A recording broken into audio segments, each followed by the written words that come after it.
दोस्तों नमस्कार, great morning, सुप्रभात। सुप्रभात मेरे दोस्त, आओ आओ, मैं एक बार फिर आपके सामने फाइनेंशियल मैनेजमेंट की थ्योरी की चर्चा शुरू कर दूं।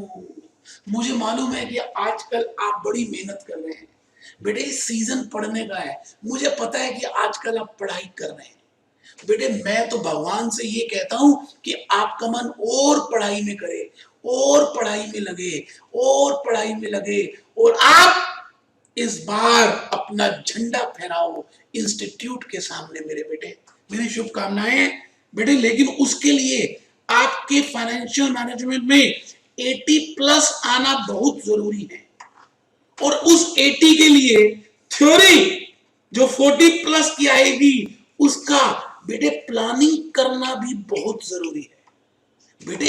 आपको पता है, आप जब तक फ्लो चार्ट प्रिपेयर नहीं करेंगे, आप जब तक पॉइंट वाइज नहीं लिखेंगे, आप जब तक एग्जांपल्स नहीं बताएंगे, और आप जब तक रेलेवेंट बात नहीं लिखेंगे, जो रेलेवेंट बात आपसे पूछी जा रही है बेटे वही तो लिखनी है।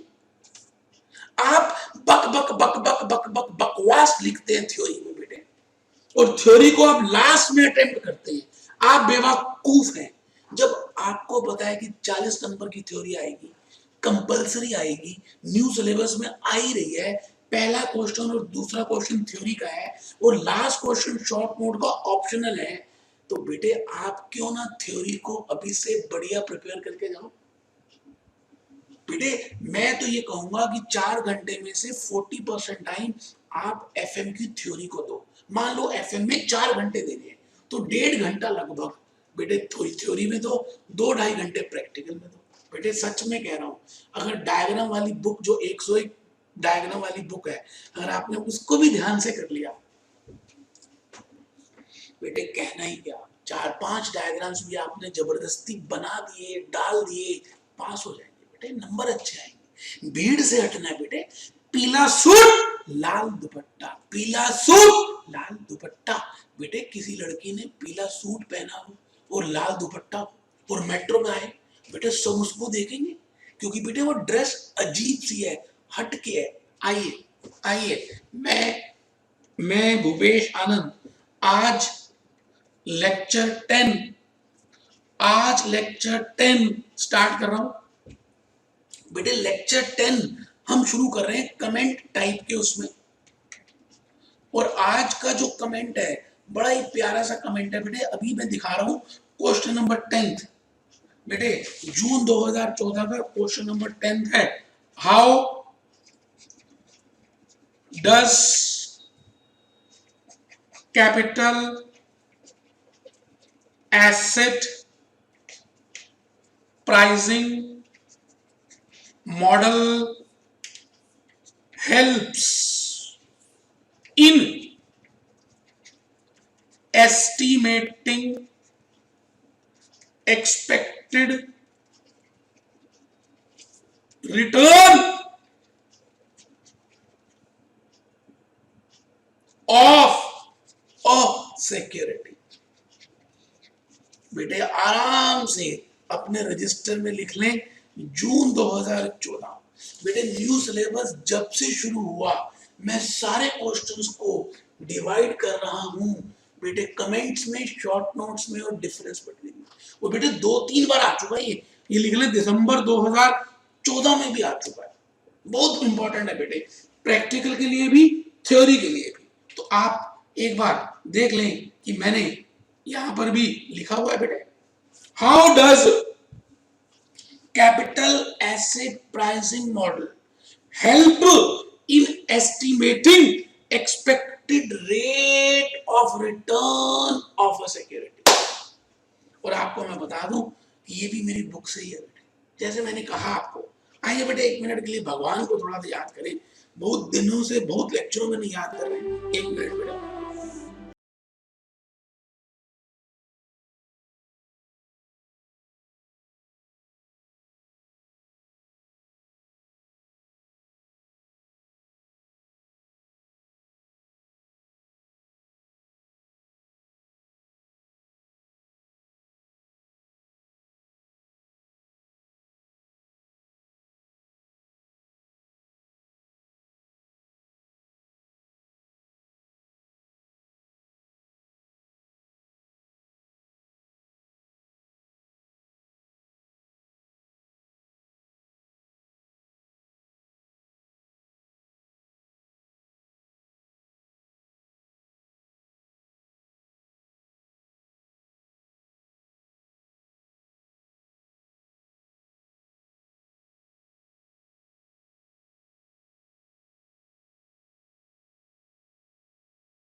चलिए बेटे आइए। तो बेटे मैंने इसको भी मिनिमाइज कर दिया। मैं आपको ये कहना चाह रहा हूं कि ये कंसेप्ट मैंने आपको कहीं कराया हुआ याद आ रहा है? चैप्टर कौन सा है बेटे? चैप्टर है पोर्टफोलियो मैनेजमेंट, सिक्योरिटी एनालिसिस। बेटे आपको जैसा पता ही है कि मैं सारे कुछ कंसेप्ट बेस कराता हूं, तो बेटे मैंने 72 कंसेप्ट्स पोर्टफोलियो मैनेजमेंट में आपके लिए रखे थे। तो आइए जी, इसमें इसमें बेटे इसमें ये concept number 35 36 capital asset pricing model, बेटे यहीं से शुरू हो जाता है। 36 37 38 39 बेटे 3-4 कंसेप्ट्स मैंने मेंटेन किए हुए हैं आप ही के लिए। CAPM इतने सारे क्वेश्चंस हमने किए हैं, आइए बेटे थोड़ा सा समझेंगे। और इसके साथ साथ मेरे बेटे मैंने थ्योरी में इसके ऊपर बड़ा जबरदस्त एक थ्योरी का क्वेश्चन लिखा है, आप प्लीज निकाल लीजिए। CBQ अपनी CBQ 2 निकाल लीजिए, CBQ 2 निकाल लीजिए, मतलब कंसेप्ट बेस्ड क्वेश्चन की बुक नंबर 2 निकाल लीजिए। उसका पेज नंबर बेटे 185 निकालिए। बेटे ये देखिए आपके सामने, धज्जियां उड़ा दी बेटे मैंने कैपिटल एसेट प्राइसिंग मॉडल की। अभी देख लेते हैं क्या है, अभी देख लेते हैं, तब तक आप बुक निकालिए, मैं थोड़ी चर्चा करता हूं। तो बेटे इसके ऊपर बार बार आपको आ रहा है, तो मैं लिख रहा हूं कैपिटल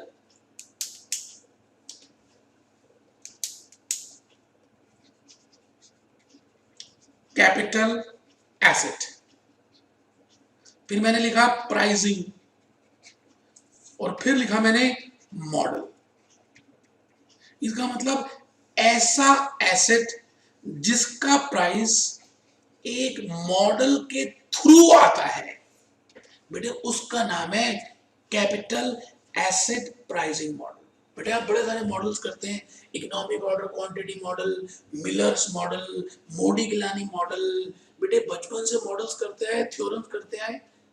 बेटे इसी तरह से एक व्यक्ति था विलियम शार्प। बेटे बेटे इसके गुरु का नाम था हैरी हैरी हैरी मार्कोविस। ऐसी लागी लगन, विलियम शार्प हो गया मगन, वो तो कहने लगा और नए नए मॉडल्स निकाल दिए। अब बेटे कोई भी मॉडल जब भी बनता है तो एक बात मैं बताऊं, उसमें अजम्पशंस जरूर होती है। बेटे बिना अजम्पशंस के आप उस मॉडल को क्लोज्ड मॉडल कह ही नहीं सकते।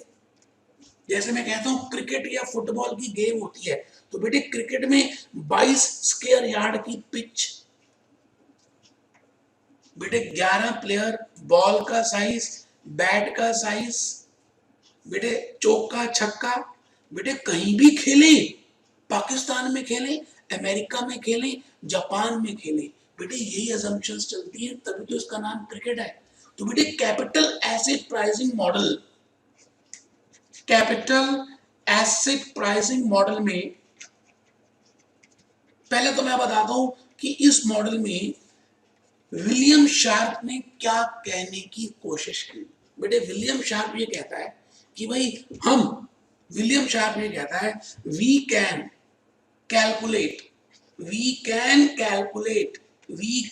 Calculate required rate of return. हम required rate of return calculate कर सकते हैं विद दिस मॉडल। इस मॉडल की मदद से हम एक एसेट का, एक सिक्योरिटी का required rate of return calculate कर सकते हैं कि कितना रिटर्न होना चाहिए अगर इस सिक्योरिटी में इतना प्राइस है तो। एक बच्चा कहता सर ये CAPM की चार्टर्ड अकाउंटेंट प्राइम मिनिस्टर तो नहीं है? नहीं बेटे, ये चार्टर्ड अकाउंटेंट प्राइम मिनिस्टर नहीं है बेटे। C का मतलब है कैपिटल, A का मतलब है एसेट, P का मतलब है प्राइसिंग, M का मतलब है model. Capital asset pricing model, capital asset pricing model, capital asset pricing model. बेटे इसमें विलियम शार्प ने ये कहा कि हमें मालूम है कि रिस्क का और रिटर्न का डायरेक्ट रिलेशनशिप है। बिल्कुल ठीक है बेटे, एक्स एक्सिस में हम रिस्क लें इंडिपेंडेंट वेरिएबल, और वाई एक्सिस में हम रिटर्न लें बेटे डिपेंडेंट वेरिएबल। तो बेटे एक बात तो हमें समझ आती है कि हम बचपन से y और x बनाते आए, y में डिपेंडेंट लेते हैं, x में इंडिपेंडेंट लेते हैं। तो बेटे बेटे रिक्वायर्ड रेट ऑफ रिटर्न, हम रिटर्न कैलकुलेट कर सकते हैं with the level of risk. Risk के लेवल से हम रिटर्न कैलकुलेट कर सकते हैं। लेकिन बेटे रिस्क जो है ना दो तरह के होते हैं एज पर CAPM मॉडल। इसका दो संधि विच्छेद कर दिया बेटे। एक रिस्क का नाम है रिस्क और दूसरे रिस्क का नाम है अन सिस्टमैटिक रिस्क। बेटे नाम तो सुने होंगे पोर्टफोलियो मैनेजमेंट। अगर आपने फेस टू फेस या आपने पेन ड्राइव या आपने यूट्यूब के लेक्चर्स देखे हैं तो बेटे सिस्टमैटिक रिस्क और अनसिस्टमैटिक रिस्क की बातें सुनी होंगी। और बेटे सिस्टमैटिक रिस्क क्या होता है, बीटा से कैलकुलेट कर सकते हैं। और बेटे अनसिस्टमैटिक रिस्क क्या होता है, जो डाइवर्सिफाइबल होता है। Diversifiable, don't put all eggs in one basket. तो बेटे CAPM मॉडल में हम ये कह रहे हैं this risk can be minimised. इस रिस्क को हम मिनिमाइज कर सकते हैं। अगर हम पैसे अलग अलग जेबों में डाल दें तो मेट्रो में चोरी तो होगी, लेकिन एक ही जेब से तो चोरी होगी, वो मिनिमम हो सकता है। इसलिए as per William sharp CAPM model में बेटे खाली बीटा का गुणगान गाया गया। तो पहले मैं आपको वेरिएबल्स बता रहा हूं कि CAPM मॉडल कहता क्या है।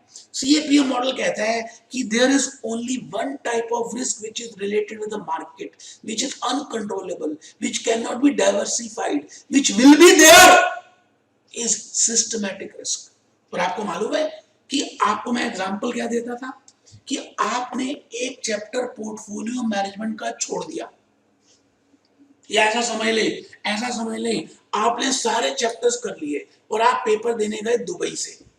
अब बेटे चांस की बात है कि question paper out of syllabus आ गया, तो चाहे आप दुबई से दें चाहे झुमरी तलैया से दें, आपका पेपर अच्छा नहीं हुआ, किसी का भी अच्छा नहीं हुआ। तो जो रिस्क कॉमन होता है सबके लिए होता है बेटे, उसको बोलते हैं सिस्टमैटिक रिस्क। जैसे डीमोनेटाइजेशन हुआ, जैसे रुपी का ब्लैक मनी खत्म होने की हमने उसमें रणनीति अपनाई। तो बेटे आप बताइए जब ब्लैक मनी खत्म हुआ तो सभी की मार्केट बॉम्बे स्टॉक एक्सचेंज में सारे शेयर्स ही गिरने लगे, NSE में भी गिरने लगे। तो बेटे इसको क्या बोलते हैं, सिस्टमैटिक रिस्क। और इसको निकाल कैसे सकते हैं, बीटा से। बेटे बीटा की value greater than 1, equal to 1 और लेस देन 1 होती है। अगर ग्रेटर देन 1 है तो बेटे हायर सिस्टमैटिक रिस्क, बेटे लेस देन 1 है तो लोअर सिस्टमैटिक रिस्क है। बेटे फिर तो सेम ही है। और बेटे उसके बाद दूसरी बात इस मॉडल में यूज की गई रिस्क फ्री सिक्योरिटीज। बेटे कुछ ऐसी सिक्योरिटीज होती हैं जिनको हम रिस्क फ्री कहते हैं। आप बताइए आपके पास 10,000 रुपए हो और मैं आपको कहूं कि आपने इन्वेस्ट करने हैं, तो आप कहां पे इन्वेस्ट करेंगे? सारे 10,000 क्या शेयर मार्केट में इन्वेस्ट कर देंगे? टाटा के शेयर्स ले लेंगे, इन्फोसिस के ले लेंगे, किंगफिशर के ले लेंगे, टाटा अपोलो टायर्स के ले लेंगे, या कुछ पैसे बैंक की FD में डालेंगे? बेटे हम सब रैशनल हैं। अभी असम्पशन आई, हम सब रैशनल इन्वेस्टर्स हैं, हम कुछ पैसे जरूर बैंक की FD में डालेंगे। तो बेटे उसको बोलते हैं risk free. Government securities, treasury bonds, post office accounts, बेटे ये सारी रिस्क फ्री सिक्योरिटीज हैं। तो CAPM मॉडल ये अज्यूम कर रहा है कि दो तरह की सिक्योरिटीज हम हो सकती हैं, एक रिस्क फ्री और एक रिस्की। एक रिस्क फ्री और एक रिस्की रिस्की मतलब मार्केट सिक्योरिटीज, रिस्की मतलब मार्केट सिक्योरिटीज। और बेटे मार्केट क्या, बॉम्बे स्टॉक एक्सचेंज और नेशनल स्टॉक एक्सचेंज की लिस्टेड कंपनीज में आप जब इन्वेस्ट करते हैं तो सवाल आता है, सवाल ये आता है कि एक इन्वेस्टर कुछ यहां पे इन्वेस्ट करेगा और कुछ यहां पे इन्वेस्ट करेगा, और फिर इन तीन वेरिएबल्स के बाद बेटे as per CAP model return calculate किया जा सकता है, और उस रिटर्न को कहते हैं एक्सपेक्टेड रिटर्न। और what should be the return, return कितना होना चाहिए। आप बताएं बेटे, आपने 10,000 में से 3,000 रुपए तो रिस्क फ्री में डाल दिए, रिस्क फ्री में, रिस्क फ्री सिक्योरिटीज में डाल दिए, और बेटे बेटे 7,000 रुपए आपने मार्केट में डाल दिए, मार्केट इन्वेस्टमेंट्स कर दी। अब इसमें तो रिस्क है, और रिस्क दो तरह के होते हैं, लेकिन हम पहले ही कह चुके हैं कि हम खाली सिस्टमैटिक रिस्क की बात करेंगे। तो बेटे इन दोनों का जो रिटर्न आएगा यही तो रिटर्न होगा एज पर सीएपीएम। तो बेटे सीएपीएम मॉडल और कुछ नहीं, खाली ये कहना चाहता है कि return of a security, return of a investment, return return return return of investor is equal to return from risk free. अब आप ये बताइए, रिस्क फ्री का मतलब है बैंक, बैंक में इन्वेस्ट किया, मान लेते हैं 10% का ब्याज मिल रहा है। जब आप मार्केट में जाएंगे, अगर आप बीकॉम पास करते तो आपको 10-15 हजार की नौकरी मिलती है। अब आप सीए सीएम में कर रहे हैं, तो आपकी एक्सपेक्टेशन 10 से ज्यादा की है या कम की है? ज्यादा की है बेटे, ज्यादा की है, तभी तो मेहनत कर रहे हो। तो अगर मार्केट में इन्वेस्ट करो तो मान लेते हैं 15% की है, तो बेटे आप 5% रिटर्न ज्यादा मांग रहे हो। तो बेटे उस ज्यादा को निकालने का सीएपीएम मॉडल ने ये तरीका लगाया, आरएम माइनस आरएफ, लालच। और बेटे लालच की सजा होती है इनटू बीटा। तो बेटे सीएपीएम मॉडल ने इस रिलेशनशिप को डिफाइन किया, ये लीनियर रिलेशनशिप है, ये लीनियर रिलेशनशिप है। ये किस किस को रिलेट कर रही है? रिस्क फ्री को, रिटर्न फ्रॉम से इन्वेस्टर को, और बेटे रिटर्न फ्रॉम मार्केट को। तो बेटे आप ये समझ लें कि ये सीएपीएम मॉडल है, ये सीएपीएम मॉडल है। और बेटे इसमें नाम है, आरएफ का मतलब क्या है? Return from risk free. वो बात अभी हम देखेंगे कहां लिखी है। वो बेटे इसमें कुछ असम्पशंस ली हुई है। पहली असम्पशन है markets are efficient, efficiency, efficiency is there in markets. बेटे मार्केट्स में एफिशिएंसी है, और जो इन्वेस्टर्स हैं वो रैशनल हैं, बुद्धिमान हैं। बुद्धिमान कौन होता है? जो कुछ पैसे रिस्क फ्री में डालता है और कुछ पैसे मार्केट में इन्वेस्ट करता है। और बेटे उसके साथ साथ tax is nil and beta is a tool for calculating systematic risk. आइए बेटे देखें कि मैंने क्या लिखा सीएपीएम के ऊपर। आपको प्लीज बेटे पेपर में पूरा करके जाना है। आ जाइए, बुक खोल लीजिए, CBQ2 पेज नंबर 185 आपके सामने। Concept of capital asset pricing. एक तो बेटे मैंने इसमें डायग्राम बनाया था रिस्क रिटर्न का, बायोनेक्स का, वो बनाना है। फिर बेटे मैंने रिस्क को डिफाइन किया था, सिस्टमैटिक और अनसिस्टमैटिक, उसके बारे में एक दो लाइनें लिखनी है। बेटे 5 नंबर का क्वेश्चन है, 5 मिनट तो लगाना ही है बेटे। खुला खुला लिखना है बेटे, बड़े बड़े पैराग्राफ नहीं बनाने, छोटे छोटे पैराग्राफ बनाने हैं, एग्जाम्पल लिखने हैं। बेटे मैंने बड़ी मेहनत से आपको यहाँ पे बताया, आप देखिए, आगे देखिए बेटे। बेटे अनसिस्टमैटिक रिस्क, ये देखिए चेंज इन सिस्टमैटिक रिस्क क्या होता है? Change in policy, monetization, demonetization हो गए, तो बेटे ये सिस्टमैटिक रिस्क है। Change in corporate tax, declaration of war, Pakistan के साथ लड़ाई छिड़ गई, भगवान ना करे ऐसा हो, मैं वैसे बता रहा हूं, पाकिस्तान के साथ लड़ाई छिड़ गई, बेटे सिस्टमैटिक रिस्क।